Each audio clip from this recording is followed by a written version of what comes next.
નમસ્કાર દર્શક મિત્રો, સમાચારની વાત કરવામાં આવે તો દાહોદ જિલ્લા પંચાયતના પશુપાલન વિભાગ દ્વારા પશુ સારવાર અને રસીકરણ કેમ્પ જિલ્લા વિકાસ અધિકારી ઉત્સવ ગૌતમના અધ્યક્ષસ્થાને યોજાયો।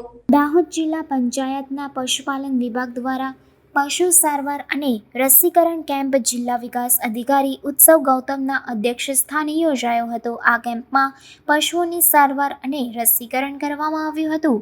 ફતેપુરા તાલુકાના માનાવાડા બોરીદા ખાતે દાહોદ જિલ્લા વિકાસ અધિકારી ઉત્સવ ગૌતમના અધ્યક્ષસ્થાને પશુ સારવાર અને રસીકરણ કેમ્પ યોજાયો હતો, જેમાં ખેડૂતો દ્વારા રાખવામાં આવેલા પશુઓનું રસીકરણ તેમજ સારવાર કરવામાં આવી હતી। જિલ્લા વિકાસ અધિકારીએ રસીકરણ કેમ્પમાં ઉપસ્થિત ખેડૂતોને સમયસર સરકારની યોજનાઓનો લાભ લેવા માટે અનુરોધ કર્યો હતો। સાથે પશુપાલન વિભાગ દ્વારા ચલાવવામાં આવતી પશુઓની સારવાર તેમજ યોજનાઓ બાબતે ઉપસ્થિત ખેડૂતોને માહિતગાર કર્યા હતા।